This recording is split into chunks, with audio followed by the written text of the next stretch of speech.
Assalamualaikum warahmatullahi wabarakatuh. Kembali lagi bersama kita di podcast paling oke di Studio Mini Promkes Dinas Kesehatan Kabupaten Barito Kuala. Perkenalkan saya Adinda, saya sebagai host. Perkenalkan saya Bidan Dian sebagai narasumber. Hari ini kita akan bahas tentang apa nih Kak? Hari ini kita akan bahas tentang pentingnya tablet tambah darah dan anemia pada ibu hamil nih. Oke, untuk mempersingkat waktu, kita akan langsung lanjut ke pertanyaan yang pertama ya. Kalian, apa sih itu tablet tambah darah dan mengapa penting untuk ibu hamil? Oke, tablet tambah darah adalah suplemen tambahan nih. Suplemen tambahan yang berisikan zat besi yang dikombinasikan dengan asam folat gunanya untuk mencegah dan mengatasi anemia pada ibu hamil. Kenapa penting? Karena ternyata ibu hamil ini bisa anemia. Nah, anemia ini bisa menyebabkan beberapa masalah. Contohnya, berat badan lahirnya rendah, terus persalinannya lebih awal atau kita biasa bilangnya prematur, dan yang paling bahaya nih, Bidan Dinda, adalah perdarahan saat persalinan. Begitu, sangat penting ya tablet tambah darah Iya, untuk dikonsumsi ibu penting hamil. banget. Ya. Kalau begitu Kak, kapan sebaiknya waktu ibu hamil mengkonsumsi tablet tambah darah ini? Oke, kalau kapan pentingnya kita ngambil rekomendasi dari WHO ya, World Health Organization itu merekomendasikan untuk mengkonsumsi tablet tambah darah itu sedini mungkin di saat si ibu ini melakukan pemeriksaan kehamilan. Jadi kalau kita bilang bahasanya kunjungan pertama nih pada ibu hamil. Jadi saran saya ibu-ibu hamil kalau sudah tahu ketahuan hamil langsung periksakan kesehatannya ke fasilitas terdekat. Contohnya ke puskesmas. Jadi biar bisa langsung meminum tablet tambah darahnya. Begitu sedini mungkin ya Kak? Iya, harus sedini mungkin. Ya, di mana Kak kita bisa dapat memperoleh tablet tambah darahnya? Yang pasti jelas kalau misalnya ibu-ibu hamilnya periksanya ke puskesmas, di puskesmas pasti dapat. Terus bisa juga mungkin di desa-desanya ada posyandu, itu bisa juga pemeriksaan di situ dan mendapatkan tablet tambah darah di situ. Seperti itu. Seperti itu ya, di fasilitas kesehatan terdekat ya. Iya, benar. Iya. Jadi kalian harus melakukan pemeriksaan itu ke fasilitas kesehatan ya. Iya. Kemudian Kak, apakah ada tips dalam mengkonsumsi tablet tambah darah ini supaya penyerapannya itu maksimal? Ada nih tipsnya. Mungkin kalau yang sudah mengkonsumsi tablet tambah darah banyak nih yang ngomong kok mual ya minum tablet tambah darah, sebenarnya itu efek sampingnya aja. Nah, tipsnya dari saya, biasanya saya menyarankan untuk meminumnya di malam hari ketika mau tidur. Sehari sekali. Kurang lebih selama 90 hari itu minimalnya. Diminumnya pas mau tidur dengan air putih ya. Nggak boleh tuh pakai teh, kopi ataupun susu karena yang migain ini bisa menghambat penyerapan dari zat besi. Nah, jadi percuma dong ya kalau minum zat besi tapi pakai teh, kopi dan susu. Jadi nggak optimal penyerapannya. Jadi sarannya diminumnya malam hari dengan air putih. Kalau mau lebih efeknya lebih maksimal lagi nih, zat besinya bisa kita kombinasikan dengan buah-buahan yang mengandung vitamin C. Contohnya paling mudah yaitu pakai jeruk, Bidan Dinda. Jadi pakai jeruk diperas, kayak kita bilangnya kayak air jeruk atau es jeruk ya. Diminum sama zat besi juga bisa. Atau mau yang lebih simpel lagi, boleh ditambah dengan vitamin C kayak gitu. Berarti nggak perlu susah-susah ya untuk minum tablet tambah darah ini? Nggak perlu, simple banget kayak gitu. Kemudian Kak, apakah ada suatu komplikasi jika ibu hamil ini tidak rutin dalam mengkonsumsi tablet tambah darah? Oke, berarti ini kita mulai ngebahas anemia ya. Karena ibu hamil kalau dia kadar Hb-nya yaitu hemoglobinnya di bawah normal atau kita bisa bilang anemia, ini akan jadi komplikasi ke depannya. Kenapa saya bisa bilang seperti itu? Karena anemia ini sebenarnya bukan hal yang ringan ya. Bukan hal yang simple, sepele gitu, tapi ternyata ini bisa jadi kompleks. Anemia ini bisa menyebabkan berat badan lahir bayi ini rendah. Kenapa? Karena saat hamil sebenarnya volume darah ibu itu meningkat kurang lebih 50%. Jadi kalau misalnya ibunya ini anemia, otomatis oksigen yang dibawa ke janin ini akan berkurang. Berarti nggak optimal nih. Kalau berkurang dan tidak optimal, ini akan ngaruhnya ke janin ke pertumbuhannya. Makanya bisa mengakibatkan berat badan lahir rendah. Nah, itu kayaknya halnya sepele ya, nggak minum ya. Ternyata bisa sampai nih berat badan janinnya rendah. Terus yang kedua, persalinan prematur. Sebenarnya tubuh ibu hamil itu kalau anemia bisa dibilang tubuhnya tuh stres, kekurangan nih, kekurangan. Karena hal tersebut ini bisa memicu si plasenta ini untuk terlahir lebih dahulu. Makanya bayi itu pun bisa jadi lahir lebih dahulu sebelum waktunya. Ibaratnya gini aja, kalau kita nih nanam pohon ya, kan butuh pupuk, habis itu butuh air, butuh cahaya matahari, ibaratnya kita butuh perawatan kan. Sama juga dengan kehamilan, kalau ibaratnya yang utamanya suplainya aja tuh nggak maksimal, nggak optimal, gimana sih bayinya ini bisa berat badannya oke, bisa lahirnya dengan sesuai waktunya, seperti itu. Dan yang terakhir adalah yang paling beresiko dan ini menyumbang angka kematian ibu, salah satunya adalah pendarahan. Kenapa seperti itu? Karena gini, kalau ibunya anemia, berarti ibunya ini nggak siap nih untuk menyuplai darah. Kurang kan? Nah, dia aja harus menghidupi dirinya, menghidupi janinnya, plasentanya, terus harus menyiapin persalinan. Kalau kurang, gimana nih supaya tubuh bisa memompa? Nah, kenapa? Karena setelah lahir, itu kan biasanya rahim nih kontraksi ya, teman-teman ya, supaya pendarahan itu bisa dicegah dan berkurang ya. Kalau dia anemia, itu bisa terjadi namanya atonia uteri. Jadi kontraksinya tuh nggak ada. Itu yang menyebabkan pendarahan yang bisa mengakibatkan kematian. Makanya anemia itu bukan suatu hal tanda kutip yang sepele, ringan, enggak. Tapi bisa jadi komplikasi yang sangat-sangat mengancam nyawa baik ibunya maupun janinnya. Kayak gitu, Bidan Dinda. Berarti sebegitu penting ya tablet Tamadar ini dalam kehamilan untuk mencegah anemia. Penting banget. Terutama tadi untuk tidak menyebabkan komplikasi, 1. Bayi berat badan lahir rendah, 2. prematur, 3. terjadinya perdarahan. Iya, benar banget. Nah, kemudian Kak, ada informasi yang beredar nih di masyarakat yang aku dengar-dengar.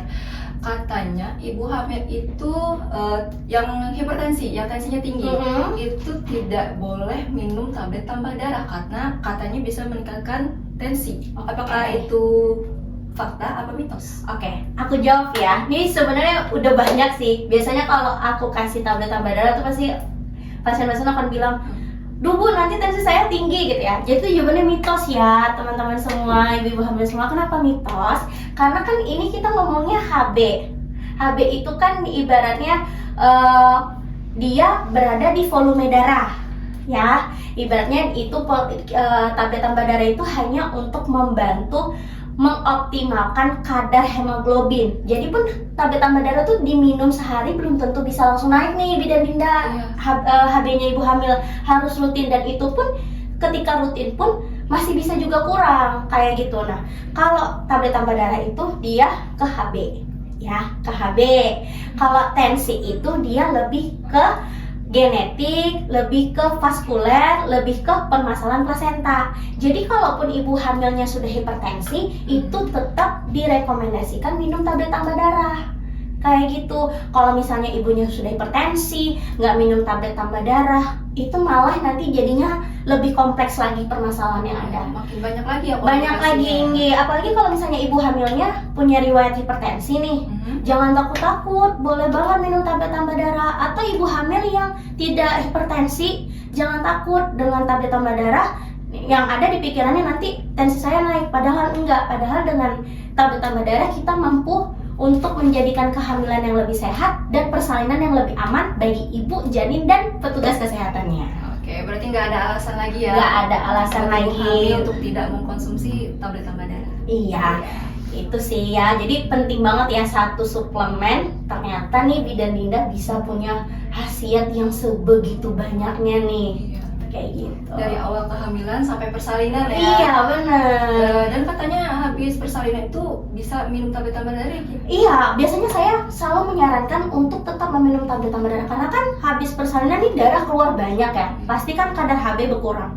Apalagi persalinan itu sebenarnya momen yang paling melelahkan ya, dari fase hamil, melahirkan, habis itu merawat anak lagi. Jadi saya sarankan tetap harus minum tablet tambah darah supaya apa? Ibunya tetap dalam kondisi yang fit, siap menyusui dan bisa mensukseskan program kita yaitu ASI eksklusif selama 6 bulan. Oke, terima kasih. Bu Bidan Dian, untuk kejadian anemia ini sendiri bagaimana ya di Indonesia? Oke, kalau saya tidak salah ya, di tahun 2023 berdasarkan survei kesehatan Indonesia, itu di Indonesia itu terjadi sekitar ibu hamil yang anemia itu 27,7%. Ini cukup agak tinggi ya. 27,7% itu anemia, berarti menyumbang ke berat badan, jadi berat badan lahir rendah, prematur, terus pendarahan. Bayangin 27,7%. Wow, masih lumayan tinggi ya. Ibaratnya kayak seperempat ya, seperempat dari 100%. Iya, hampir ya. Hampir. Jadi ini PR buat kita sih, buat kita semua, baik petugas kesehatannya, masyarakatnya, ibu hamilnya, kita harus peduli dan sadar akan pentingnya tablet tambah darah. Iya, harus gencar ya. Padahal tablet tambah darah di puskesmas tuh gratis loh, Dinda. Iya. Kurang apa lagi ya, kita tuh untuk kayak ayo Bu, minum kayak gitu. Tetapi ternyata masih tinggi juga anemia kita. Baik Kak, mengenai anemia ini Kakak sendiri selama jadi bidan desa, apakah ada pengalaman pribadi begitu mengenai pasien yang pernah Kakak hadapi? Oke, ini baik yang kena anemia sama enggak ya? Iya, mungkin boleh, aku boleh. cerita sedikit ya teman-teman ya. Jadi di tahun 2025 ini, 2024, saya punya pasien yang tafsiran persalinannya di 2025. Ketika dilakukan tes darah, ternyata tuh anemia 10,3 trimester 3. Minimal 11 ya. Itu berarti ada 0,7 yang harus dikejar ya. Nah, itu tuh saya tanya, Ibu gimana nih minumnya? Saya bilang, sehari diminum berapa? 1 Bu, sesuai saran. Kapan minumnya? Malam. Minumnya pakai air putih kan? Saya bilang, enggak Bu, saya barengi teh. Aduh, ternyata kan memang ya, teh ini kan memang mempengaruhi penyerapan zat besi. Bukan hanya dengan tablet tambah darah, kita pun makan. Kalau makanan itu mengandung zat besi, biasanya nggak optimal untuk penyerapannya. Jadi 10,3 tuh di awal Desember, Dinda. Di awal itu, habis itu kita perbaiki ya, harus dengan air putih, diminumnya setiap hari. Alhamdulillahnya beberapa hari sebelum persalinan naik menjadi 11,1. Berarti hampir sebulan itu pun tidak bisa naikin 1 ya, masih cuman 0 sekian persen aja, 0 sekian gram aja yang naik kayak gitu. Nah, itu pengalaman yang dapat anemia. Kalau yang pengalamannya yang bagus nih, alhamdulillah dari beberapa ibu hamil tuh semuanya meminum sesuai anjuran. Didapatkan di trimester 3 itu rata-rata mereka tuh 11,5 loh. Itunya HB-nya. Berarti kan ternyata kan kalau diminum sesuai anjuran, terus diminum di tempat yang waktu dengan air putih, bukan dengan teh dan kopi dan susu, insya Allah penyerapannya akan lebih optimal sehingga ibu hamil pun tidak jadi anemia. Nah, kalau ibunya nggak anemia berarti kan harapan kita berat badan lahirnya minimal 2,5 kilo, lahirnya minimal di atas 37 minggu, pendarahan pun tidak terjadi. Ibaratnya kalau pendarahan persalinan tuh yang normal aja lah kayak gitu, nggak sampai yang banyak ya, yang cor-cor gitu. Itu bahaya banget ya. Bahaya banget sebenarnya.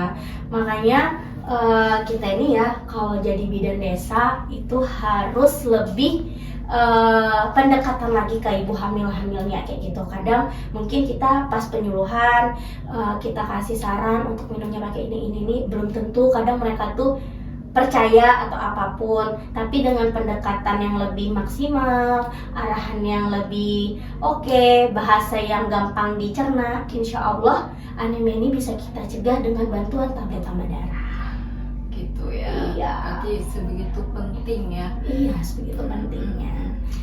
Baik Kak, untuk penghujung acara podcast pada hari ini, apakah ada satu pesan terakhir untuk audiens, untuk teman-teman audiens kita? Boleh? Boleh ya? Boleh. Pesan saya, jangan pernah menyiapkan 1 butir tablet tambah darah yang diberi petugas kesehatan kepada ibu-ibu hamil. Karena dengan kita mencegah anemia, maka kita mempersiapkan kehamilan yang sehat, persalinan yang aman, baik itu untuk ibu, bayi, dan juga petugas kesehatan. Karena dengan kita mengkonsumsi itu, hal-hal yang tidak kita inginkan bisa kita cegah seperti itu. Sesuai dengan kata-kata pepatah, lebih baik mencegah daripada mengobati. Karena mengobati sendiri itu lebih sulit ya guys ya. Dan aku mau ngasih tahu nih Bidan Dinda bahwa Puskesmas Tamban telah memberikan pelayanan kepada ibu hamil yang berada di Kecamatan Tamban dengan memberikan FMS, tablet tambah darah dan kalsium sebagai kerja nyata untuk mencegah stunting untuk mewujudkan generasi emas di tahun 2045. Oke. Yeay. Oke, baiklah Kak Dian, terima kasih ya atas waktu dan kesempatannya. Dengan senang hati. Iya, udah sharing-sharing tentang tablet tambah darah dan anemia pada ibu Iya. hamil ya. Semoga ilmu yang kita dapat pada hari ini itu bermanfaat untuk masyarakat luas ya. Amin. Oke, demikian podcast di Studio Mini Dinas Kesehatan Kabupaten Barito Kuala edisi Puskesmas Tamban. Sebelum menutup, saya ada sebuah pantun nih Kak Dian. Asik, cakep nih. Ujungnya cakep ya. Iya, ujungnya cakep ya. Oke. Ya, singgah satu mat di liang anggang, Cakep. sambil tapaluh li panasnya hari. Asik. Abun ada umur panjang, bolehlah kita bertemu lagi. Asik, oke. Kemudian saya Bidan Adinda, Dan saya Bidan Dian. kami pamit undur diri. Wassalamualaikum warahmatullahi wabarakatuh.